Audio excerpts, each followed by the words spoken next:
तो प्रोबेबिलिटी का मतलब होता है पॉसिबिलिटी, यानी कि ये जुआ है, एक तरीके से गैम्बलिंग है ना। आप जानते हैं कि उस समय जो गैम्बलर होते थे उनको जीतने उतने की पॉसिबिलिटी नहीं मालूम थी कि भाई कैसे जीता जाए या ना जीता जाए। तो उस समय के जो मैथमेटिशियन थे, बर्नौली वगैरह थे, उनके पास वो लोग गए और उन्होंने कहा भैया कोई फार्मूला वार्मूला बताओ। तो उन्होंने फार्मूला बताया, कुछ मेथड बताया, उसके आधार पे वो गैम्बलिंग करते थे। इसका मतलब ये सिद्ध होता है कि उस समय के गैम्बलर पढ़े लिखे थे, और चूँकि जो मैथमेटिशियन थे उनसे उनका परिचय था, तो यानी हम कह सकते हैं कि जो मैथमेटिशियन थे वो भी गैम्बलिंग करते थे। क्यों भाई? भैया दारू वाला जानता है कि किसके पास जाना है, इसका मतलब सामने वाला भी पीता है, तो गैम्बलिंग करते थे। लेकिन अब आजकल के गैम्बलर चूँकि पढ़े लिखे नहीं हैं, तो अब ये सब बेकार हो गया उनके लिए। तो चूँकि इतनी मेहनत मैथमेटिशियन ने की, तो ये हुआ कि इनको बच्चों को दे दो पढ़ने के लिए। ठीक है, तो पहले तो हम आपको बताएंगे कुछ डेफिनेशंस, कुछ बातें बताएंगे प्रोबेबिलिटी के बारे में, सम डेफिनेशंस, ज़रा समझिएगा। सबसे पहले यहाँ ये वर्ड यूज़ होगा, वो यूज़ होगा रैंडम एक्सपेरिमेंट। रैंडम, बिल्कुल हम बेसिक लेवल से बता रहे हैं ना, जिससे कि कोई दिक्कत ना हो। रैंडम एक्सपेरिमेंट का मतलब अगर आपको डाई फेंकनी है तो आप डाई को देखिए और आपको डाई कहीं कटी फिटी हो और आपको मालूम है कि इसमें 6 आने वाला है, या आपने ऐसे हाथ में एक सिक्का रखा, ऊपर हेड था, आपने ऐसे ऐसे हिलाया और हमने कहा टेल, तो आपने ऐसे खोल दिया, ऊपर तो हेड था ही आपका। तो रैंडम का मतलब होता है कि आप जनरली ऐसे डाई को फेंक दीजिए, ऐसे कॉइन को फेंक दीजिए, है ना, और उसमें कोई भी नंबर ऊपर आ सकता है। मतलब किसी भी पर्टिकुलर नंबर आने की पॉसिबिलिटी ना हो कि भाई यही नंबर आएगा, उसमें कोई भी नंबर आ सकता है, उसे कहते हैं रैंडम एक्सपेरिमेंट। समझ में आ गई बात? ठीक है। दूसरा जो वर्ड यहाँ पर आता है वो आता है सैंपल स्पेस। सैंपल स्पेस, किसी भी एक्सपेरिमेंट में द मैक्सिमम आउटकम्स, जो मैक्सिमम है ऑल पॉसिबल आउटकम्स, अगर हम कहें ऑल पॉसिबल बोला गया है, ऑल पॉसिबल आउटकम्स, जितने भी पॉसिबल आउटकम्स हो सकते हैं। चूँकि प्रोबेबिलिटी में 99% 3 तरह के क्वेश्चन आते हैं, या तो कॉइन फेंकेंगे, या तो डाई फेंकेंगे, या तो कार्ड की बात करेंगे। तो जैसे मैं आपसे कहूँ कि भाई एक कॉइन फेंकना चाहते हैं या फेंक रहे हैं, तो क्या आ सकता है? आ सकता है भाई, आएगा तो एक ही चीज़ ना। तो आप कहेंगे भैया एक कॉइन फेंकोगे, या तो हेड आएगा या तो टेल आएगा। तो एक कॉइन के फेंकने में जो मैक्सिमम पॉसिबिलिटी है वो 2 है, तो हम कहेंगे कि नंबर ऑफ सैंपल स्पेस क्या होगा यहाँ पर? 2 होगा। ठीक है। अब हमने कहा 2 कॉइन्स फेंक रहे हैं हम, तो 2 कॉइन्स को एक साथ देखिएगा। देखो, एक कॉइन को आपने फेंका तो आपने कहा हेड आ सकता है या टेल आ सकता है, तो दूसरे कॉइन को फेंकोगे तो पहले कॉइन के हेड के साथ दूसरे का हेड आ सकता है, पहले कॉइन के हेड के साथ दूसरे का टेल आ सकता है, पहले कॉइन के टेल के साथ दूसरे का हेड आ सकता है और टेल आ सकता है। सही कह रहा हूँ ना मैं? यानी कि ये हेड, जो दोनों कॉइन की जो ये आपके हेड हेड होंगे, एक इवेंट होगी। तो यानी कि जो आपका सैंपल स्पेस होगा, ये हेड हेड हो सकता है, हेड टेल हो सकता है, टेल हेड हो सकता है और टेल टेल हो सकता है। नहीं समझे? तो ये मैक्सिमम पॉसिबिलिटी हो सकती है। भाई होगी तो एक ही ना, ऐसा थोड़ी सब आ जाएंगे।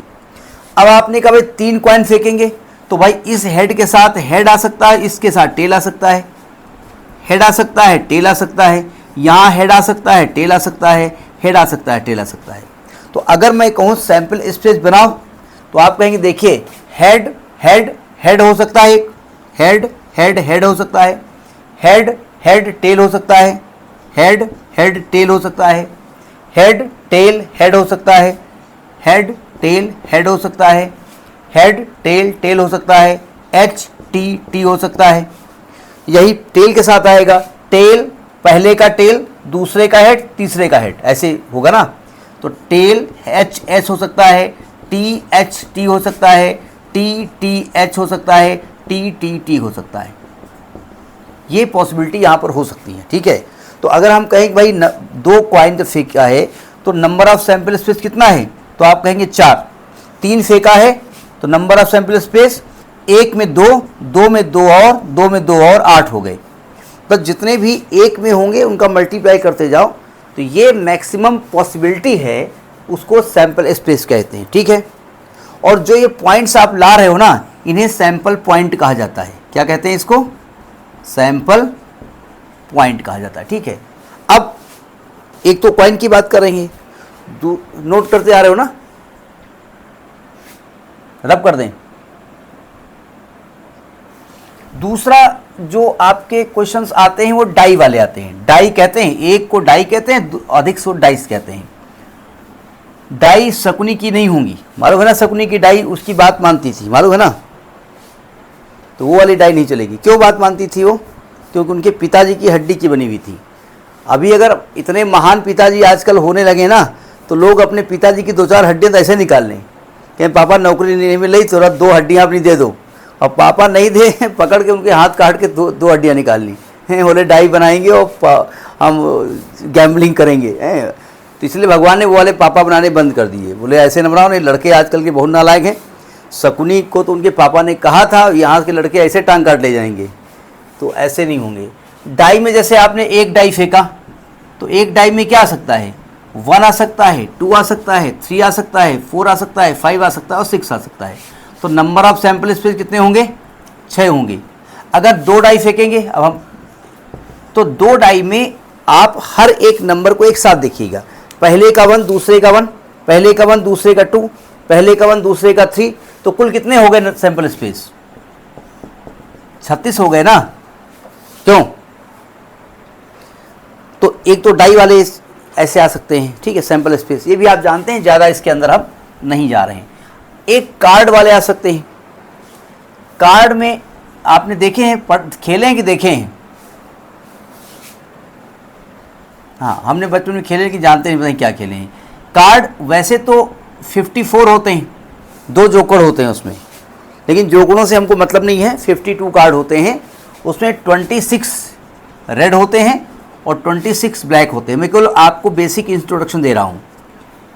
रेड में 13 जो रेड होते हैं और 13 और एक रेड होते हैं, ठीक। 13 रेड पान के शेप के होते हैं, इन्हें हार्ट कहते हैं। रेड पान टाइप का होता है, और ये डायमंड होता है, ईंट के शेप में होते हैं, डायमंड होता है, ठीक। ये जो 26 होते हैं, इसमें 13 जो है ब्लैक पान होता है, ठीक है, उसको क्या कहते हैं? स्पेड कहते हैं, ब्लैक पान होता है। और 13 एक फूल टाइप का होता है, उसे क्लब कहते हैं, ठीक है। अच्छा ये बताओ, ये जो स्पेड होता है ये भी पान होता है, पान शेप में होता है, और ये जो हार्ट होता है भी पान शेप में होता है। तो अगर मैं आपको कलर न बनाऊं और पान 2 बना दूं, ऐसे मैं बना नहीं पाता हूं, लेकिन फिर भी मैं बना रहा हूं, पान 2 बना दूं, तो कैसे आप कहेंगे स्पेड है ये क्लब है? कैसे आप कहेंगे बताइए? क्यों? नहीं, वो पान नहीं, अगर मैं कलर नहीं बना रहा हूं, मैंने कलर नहीं बनाया, मैंने केवल शेप बना दिया, तो बताओ कैसे मानेंगे वो क्लब है? मतलब हमने एक पान ऐसे बना दिया, हमें बनाना आता नहीं है, फिर भी मैं बना रहा हूँ, मैंने एक पान ऐसे, मतलब ठीक समझ गया ना, और एक पान हमने ऐसे बना दिया, तो कैसे आप कहेंगे कौन सा क्लब है कौन सा हार्ट है? बता सकते हैं? सुनो ध्यान से, जो नहीं प्रॉबिलिटी की बात नहीं कर रहे हैं, केवल हम पहचान की बात कर रहे हैं, प्रॉबिलिटी तो पहुँचे ही नहीं हम। देखो स्पेड में डंठल लगा होता है, ऐसे ये लगा होता है, ठीक है, ये ध्यान रखिएगा, इसमें नहीं होता है, नहीं, मतलब कलर बना होगा। तो अब देखो हर कलर के, मतलब हर के 13 हो गए ना, स्पेड, क्लब, हार्ट और डायमंड, ठीक है। अब देखो इन 13 में से कौन कौन से होते हैं, मैं नोट करते जा रहा हूँ ना, हम रब करते जा रहे हैं, क्योंकि ये सब आपका पढ़ा हुआ है, बेसिक कंसेप्ट हम बता रहे हैं। इन 13 में से 13 कार्डों के बारे में बात कर रहे हैं। एक कार्ड तो एस का होता है, जिसको इक्का कहते हैं। एक कार्ड किंग का होता है, जिसको कि राजा कहते हैं, किंग होता है, बादशाह होता है। एक क्वीन का होता है, जिसको कि रानी कहते हैं, बेगम, यहाँ रानी नहीं कहेंगे। और एक जैक का होता है, गुलाम, ठीक है। तो और इसके बाद उसके नीचे 9 होता है, 8, 7, 6, 5, 4, 3, 2 और 1 तो हो गया। समझ में ये बात नहीं आई? यानी अगर आप 52 कार्ड की बात करें तो एस कितने हो गए? 4 हो गए ना, और किंग कितने हो गए? 4 हो गए, क्वीन 4 हो गए, जैक 4 हो गए, और ये 9, 8, 7 सब 4-4 पत्ते होते हैं। जो आपके किंग, क्वीन, जैक होते हैं, इनके मुंह होता है मुंह ऐसे बड़ा बड़ा सा, तो इन्हें फेस कार्ड कहते हैं। इन्हें कहा जाता है फेस कार्ड। यानी कुल कितने फेस कार्ड होते हैं? 12। उसमें 4 किंग होते हैं, 4 क्वीन और 4 जैक होते हैं, ठीक है। कार्ड के बारे में आप जानते हैं। और जो एस होता है ना, एस को मिला करके ये चारों पत्ते, इन्हें ऑनर कार्ड कहते हैं। कहीं कहीं पर नाम आता है ऑनर कार्ड का। ऑनर कार्ड यानी कुल कितने ऑनर कार्ड होते हैं? 16। ठीक है।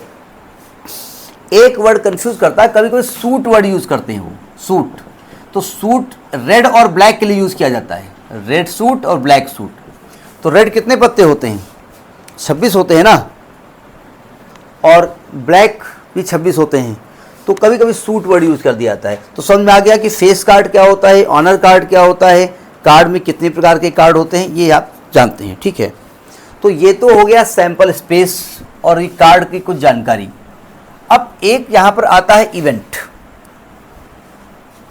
इवेंट का मतलब जो मेरी रिक्वायरमेंट हो उसे इवेंट कहते हैं। ठीक है। जैसे मैंने कहा भाई we are going to throw a die, तो आपने कहा if you are going to throw a die, तो यानी कि 1 2 3 4 5 6 आने की संभावनाएं हैं। तो टोटल जो सैंपल स्पेस होगा वो 6 होगा। हमने कहा हम चाहते हैं ऑड नंबर आए, अभी हम प्रोबेबिलिटी के बारे में बात नहीं कर रहे हैं। हमने कहा ऑड नंबर आए, तो ऑड नंबर भाई या तो 1 आए, या तो 3 आए, या तो 5 आए। तो जो मेरी रिक्वायरमेंट है उसको इवेंट कहा जाता है। तो यहाँ तक बात समझ में आ गई, ये कुछ डेफिनेशंस हैं। ठीक है।